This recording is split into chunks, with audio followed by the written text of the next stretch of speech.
ವಕ್ಫ್ ಪ್ರಾಪರ್ಟಿಯನ್ನ ಅವ್ರು ವಾಪಸ್ ಬಿಟ್ಕೊಡ್ಬೇಕು, ಅದಂತೂ ಹೌದು. ಅಷ್ಟೇ ಅಲ್ಲದೆ ಅಗತ್ಯ ಬಿದ್ದರೆ ಭಾರತವನ್ನು ಬಿಟ್ಟು ಓಡಬೇಕಾದ ಪರಿಸ್ಥಿತಿಯನ್ನು ನಿರ್ಮಾಣ ಮಾಡಬಲ್ಲ ತಾಕತ್ತಿದೆ ಅಂತ ನಾನು ಯಾವಾಗಲೂ ಅಂದ್ಕೊಳ್ತಿರ್ತೇನೆ. ಕರ್ನಾಟಕದ ನೆಲದಲ್ಲಿ ಬಸವನಗೌಡ ಪಾಟೀಲರಿಗೂ ಗೊತ್ತಿರಬೇಕು, ಹೀಗಾಗಿ ಅವರಷ್ಟು ಜೋರ್ದಾರಾಗಿ ಮಾತನಾಡ್ತಿರ್ತಾರೆ ಯಾವಾಗಲೂ. ಕರ್ನಾಟಕದ ನೆಲದಲ್ಲಿ ಅತ್ಯಂತ ಹೆಚ್ಚು ಸ್ಲೀಪರ್ ಸೆಲ್ಗಳಿರೋದು ಮುಸಲ್ಮಾನರದು ಬಿಜಾಪುರದಲ್ಲಿ. ಬಹಳ ಜಾಸ್ತಿ ಸ್ಲೀಪರ್ ಸೆಲ್ಗಳಿವೆ. ಸದ್ದಿಲ್ಲದೆ ಕೆಲಸ ಮಾಡ್ತಿರ್ತಾರೆ, ಇಲ್ಲಿಂದ ರಾಜ್ಯಕ್ಕೆಲ್ಲ ಎಕ್ಸ್ಪೋರ್ಟ್ ಮಾಡ್ತಾರೆ ಅನ್ನೋದು ಎಲ್ರಿಗೂ ಗೊತ್ತಿರುವಂತ ಸಂಗತಿ. ಇದು NIA ಕೂಡ ಹೇಳಿದೆ, ಎಲ್ಲ ಕಡೆಯಿಂದಲೂ. ಎಲ್ಲಿ ಕರ್ನಾಟಕದಲ್ಲಿ ಏನಾದರೂ ಆದರೂ ಬಿಜಾಪುರದಲ್ಲಿ ಲಿಂಕ್ ಏನಿದೆ ಅಂತ ಹುಡುಕಾಡೋ ಮಟ್ಟಿಗೆ ಇಲ್ಲಿ ಬಲವಾಗಿ ಬೆಳೆದಿದ್ದಾರೆ. ಅಕಸ್ಮಾತ್ ಈಗೇನಾದ್ರೂ ನಾವು ಒಟ್ಟಾಗಿ ಇಂಥದ್ದೊಂದು ಬಲವಾಗಿರುವ ಪ್ರದರ್ಶನ ಮಾಡಿ ಇದನ್ನ ವಾಪಸ್ ಪಡ್ಕೊಳ್ಳಿಲ್ಲ ಅಂತಂದ್ರೆ ಮಿತ್ರೆ, ಬಿಜಾಪುರ ತಾನಂತೂ ಮುಳುಗುತ್ತಲ್ಲದೆ ಇಡೀ ನಾಡಿಗೆ, ಇಡೀ ದೇಶಕ್ಕೆ ಒಂದು ಕೆಟ್ಟ ಸಂದೇಶವನ್ನು ಕೊಡುತ್ತೆ. ಹೀಗಾಗಿ ಎಲ್ಲ ಕೆಲಸಗಳ ನಡುವೆ ಇವತ್ತು ಬರಲೇಬೇಕನ್ನಿಸ್ತು. ಯಾಕೆ ಅಂತಂದ್ರೆ ಬಿಜಾಪುರದ ಜನ ಒಟ್ಟಾಗಿ ನಿಂತಿದ್ದಾರೆ ಅಂದ್ರೆ ಇದು ಕರ್ನಾಟಕ ರಾಜ್ಯಕ್ಕೆ ಸಂದೇಶ ಅನ್ನೋ ಕಾರಣಕ್ಕೆ. ನನಗೆ ಗೊತ್ತಿದೆ ಬಹಳ ಜನಕ್ಕೆ ವಕ್ಫ್ ಅಂದ್ರೆ ಏನು ಅಂತ ಅಂದಾಜಿಲ್ಲ ಅಂತ. ಬಹಳ ಜನ ಏನ್ ಅನ್ಕೊಂಡಿದ್ದಾರೆ, ನಮ್ ಜಮೀನ್ ಹೋಗುತ್ತೆ ಅದಕ್ಕೋಸ್ಕರ ಬಂದ್ಬಿಡಬೇಕು ಅಂತ. ಅಲ್ಲ ಮಿತ್ರರೇ, ವಕ್ಫ್ ಅಂದ್ರೆ ಏನ್ ಅರ್ಥ ಗೊತ್ತೇನು? ಭಾರತವನ್ನ ಇನ್ನೊಂದು ಚೂರು ಮಾಡೋದು ಅಂತ ಅರ್ಥ. ನಾನು ಸುಮ್ಮನೆ ನಿಮ್ಗೊಂದು ಉದಾಹರಣೆ ಹೇಳ್ತೀನಿ. 2006ರಲ್ಲಿ ಈ ವಕ್ಫ್ ಬೋರ್ಡ್ ನ ಆಸ್ತಿ 1.25 ಲಕ್ಷ ಹೆಕ್ಟೇರ್ ಇತ್ತು 2006ರಲ್ಲಿ. 2009ರಲ್ಲಿ 4 ಲಕ್ಷ ಹೆಕ್ಟೇರ್ ಆಯಿತು. 2024ರಲ್ಲಿ ಹೆಚ್ಚು ಕಡಿಮೆ 10 ಲಕ್ಷ ಹೆಕ್ಟೇರ್ ಜಮೀನನ್ನ ವಕ್ಫ್ ಆಸ್ತಿ ಅಂತ ಹೇಳ್ತಾರೆ. 2006ದಿಂದ 2010ರ ವೇಳೆಗೆ ಎಷ್ಟು ಜಾಸ್ತಿ ಆಯ್ತು ಲೆಕ್ಕ ಹಾಕೊಳ್ಳಿ. ಮುಸಲ್ಮಾನರದ್ದು ಒಂದು ಮಾತು ಇದೆ, ಬಹಳ ಹಿಂದಿನ ಮಾತು. ಯಾವಾಗ್ಲೂ ಹೇಳ್ತಾರೆ, ಇದಕ್ಕೆ ಮಾತ್ರ ನಮ್ಮ ಜೀವ ಕಳೆಯೋದ್ರೊಳಗೆ, ನಾನು ಬಹಳ ಎಚ್ಚರಿಕೆಯಿಂದ ಮಾತನ್ನು ಹೇಳ್ತಿದ್ದೀನಿ, ನಾವು ಸಾಯೋಕ್ಕಿಂತ ಮುಂಚೆ ಈ ಪ್ರಶ್ನೆಗೆ ಉತ್ತರ ಕೊಟ್ಟು ಹೋಗಬೇಕು. ಅವ್ರು ಹೇಳ್ತಾರೆ, ಮುಸಲ್ಮಾನರು ಯಾವಾಗ್ಲೂ ಹಸ್ಕೆ ಲಿಯಾ ಪಾಕಿಸ್ತಾನ್, ಲಡ್ಕೆ ಲೇಂಗೆ ಹಿಂದೂಸ್ತಾನ್. ನಾವು ಪಾಕಿಸ್ತಾನವನ್ನ ನಗನಗ್ತಾ ತಗೊಂಡ್ಬಿಟ್ವಿ, ಹೋರಾಟ ಮಾಡಿ ಆದ್ರೂ ಹಿಂದೂಸ್ತಾನವನ್ನ ಮರಳಿ ಪಡ್ಕೊಳ್ತೀವಿ ಅಂತ. ನಂಗೆ ಗೊತ್ತಿಲ್ಲ ಎಷ್ಟು ಜನರಿಗೆ ಗೊತ್ತಿದೆಯೋ ಇಲ್ಲಿ.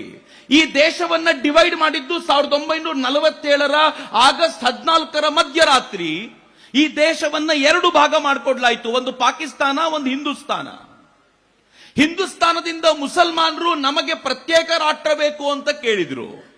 ಅನೇಕರು ಇಲ್ಲೇ ಉಳ್ಕೊಳ್ಳಿಕ್ಕೆ ಕಾರಣ ಮಹಾತ್ಮ ಗಾಂಧೀಜಿ, ಜವಾಹರ್ಲಾಲ್ ನೆಹರು ತರದ ಅವತ್ತಿನ ಕಾಂಗ್ರೆಸ್ ನಾಯಕರು ಕೇಳ್ಕೊಂಡ್ರು, ಎಲ್ಲರೂ ಹೋಗಬೇಕು ಅಂತಿಲ್ಲ, ಯಾರ್ಯಾರಿಗೆ ಈ ನಾಡಿನ ಮೇಲೆ ಪ್ರೀತಿ ಇದೆಯೋ ಉಳ್ಕೊಳ್ಳಿ ಅಂತ. ನಾಡಿನ ಮೇಲೆ ಪ್ರೀತಿ ಇದೆ ಉಳ್ಕೊಳ್ಳಿ ಅಂತಂದ್ರೆ ಅರ್ಥ ಏನ್ ಗೊತ್ತೇನು? ನಿಮಗೆ ಇಸ್ಲಾಂ ಮೊದಲಲ್ಲ, ನಿಮಗೆ ಭಾರತ ಮೊದಲು ಎನ್ನುವ ದೃಷ್ಟಿಯಿಂದ ಉಳ್ಕೊಳ್ಳೋದಿದ್ರೆ ಉಳ್ಕೊಳ್ಳಿ, ಇಲ್ಲ ಅಂದ್ರೆ ನೀವು ನಿಮ್ ದೇಶಕ್ಕೆ ವಾಪಸ್ ಹೋಗಿ ಅಂತ ಅವತ್ತು ಸ್ಪಷ್ಟವಾಗಿ ಹೇಳಲಾಗಿತ್ತು. ಆದ್ರೆ ಅನೇಕ ಮುಸಲ್ಮಾನರು ಇಲ್ಲೇ ಉಳ್ಕೊಂಡ್ರು. ನನಗೂ ಬಹಳ ಕಾಲದವರೆಗೂ ನಂಬಿಕೆ ಇತ್ತು, ಈ ಮುಸಲ್ಮಾನರು ಉಳ್ಕೊಂಡಿರೋದು ಈ ದೇಶದ ಮೇಲೆ ಪ್ರೀತಿಯಿಂದ ಅಂತ ಅಲ್ಲ. ಮುಂದೆ 9% ನಾವೇನೀಗ ಉಳ್ಕೊಂಡಿದ್ದೀವಿ, ಇವ್ರು ಯಾವತ್ತೋ ಒಂದು ದಿನ 20% ನಾವು ಆಗಬೇಕು. ಈ ದೇಶದ ಕಾಲು ಭಾಗದ ಜನ ಆದ ನಂತರ ಇನ್ನೊಂದು ಪಾಕಿಸ್ತಾನ ಕೇಳಬೇಕು ಅಂತ ಅವತ್ತು ಉಳ್ಕೊಂಡಿರೋದು.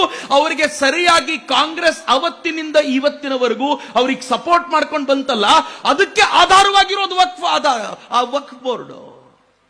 ವಕ್ಫ್ ಬೋರ್ಡ್ ನಮ್ ಜಮೀನಿನ ಹೋರಾಟ ಅಲ್ಲ.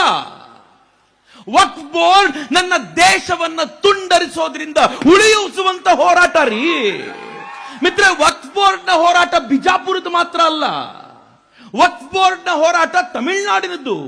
ತಿರುಚಿಯ ಕತೆ ಹೇಳಿದ್ರಲ್ಲ, 1500 ವರ್ಷಗಳ ದೇವಸ್ಥಾನ ಇದ್ದಂತ ನಾಡು. 1500 ವರ್ಷಗಳ ಹಿಂದೆ ಮುಸಲ್ಮಾನ್ ಮಿತ್ರರು ಯಾರಾದರೂ ಇದ್ರೆ ಕೇಳಿಸ್ಕೊಳ್ಳಿ, 1500 ವರ್ಷಗಳ ಹಿಂದೆ ಜಗತ್ತಿನ ಇತಿಹಾಸಕ್ಕೆ ಅಲ್ಲಾಹ್ ಅಂದ್ರೆ ಯಾರು ಅಂತಾನೆ ಗೊತ್ತಿರಲಿಲ್ಲ ರೀ. ಜಗತ್ತಿನ ಇತಿಹಾಸಕ್ಕೆ ಪ್ರವಾದಿ ಪೈಗಂಬರರು ಅಂದ್ರೆ ಯಾರು ಅಂತ ಗೊತ್ತಿರಲಿಲ್ಲ 1500 ವರ್ಷಗಳ ಹಿಂದೆ. ಆವತ್ತಿಗೆ ಆ ದೇವಸ್ಥಾನದಲ್ಲಿ ಗಂಟೆ ಜಾಗಟೆಗಳು ಮೊಳಗ್ತಾ ಇದ್ವು, ಮಂತ್ರಗಳು ಮೊಳಗ್ತಾ ಇದ್ವು, ದೇವರಿಗೆ ಪೂಜೆ ಆಗ್ತಾ ಇತ್ತು. ಇವತ್ತು ಬಂದು ಹೇಳ್ತಾರೆ, ಈ ಊರು ನಿಮ್ದಲ್ಲ, ಈ ಊರು ನಮ್ದು ಅಂತ. ನಿಮ್ಮ ಅಪ್ಪನ ಆಸ್ತಿನ ಅದು. ಮಿತ್ರ ಗೊತ್ತಿರ್ಲಿ ನಿಮ್ಗೆ, ಯಾರಿಗೂ ಗೊತ್ತಿರ್ಲಿಲ್ಲ. ಅದು ಗೊತ್ತಾಗಿದೆ ಹೇಗೆ ಗೊತ್ತಾ? ಆ ಹಳ್ಳಿಯಲ್ಲಿ ಒಬ್ಬ ಒಂದು ಜಮೀನನ್ನ ಮಾರಾಟ ಮಾಡಬೇಕು ಅಂತ ಹೋದ. ನನ್ನ ಮಗಳ ಮದುವೆಗೆ ದುಡ್ಡು ಕೂಡಿಟ್ಟಿದ್ದೆ, ಸಾಕಾಗ್ತಾ ಇಲ್ಲ, ನನ್ನ ಜಮೀನ್ ಮಾರಾಟ ಮಾಡಿದ್ರೆ ಮಗಳ ಮದುವೆ ಮಾರಾಟ ಮಾಡಬಹುದು ಅಂತ ಜಮೀನ್ ಮಾರಾಟ ಮಾಡ್ಲಿಕ್ಕೆ ಕೊಂಡ್ಕೊಳ್ಳೋವನ್ನು ಹುಡುಕಿ ಆಯ್ತು. ಇನ್ನೇನ್ ಮಾರಾಟದ ಡೀಲ್ ಕಂಪ್ಲೀಟ್ ಆಗಬೇಕು. ಆಗ ಜಿಲ್ಲಾಧಿಕಾರಿ ಹೇಳಿದ್ರು, ಈ ಜಮೀನ್ ಮಾರಾಟ ಮಾಡೋಂಗಿಲ್ಲ, ಯಾಕೆಂದ್ರೆ ನೀನು ವಕ್ಫ್ ಪ್ರಾಪರ್ಟಿ ಮೇಲಿದ್ದೀಯಾ ಅಂತ. ಗೊತ್ತೇ ಆಗ್ಲಿಲ್ಲ.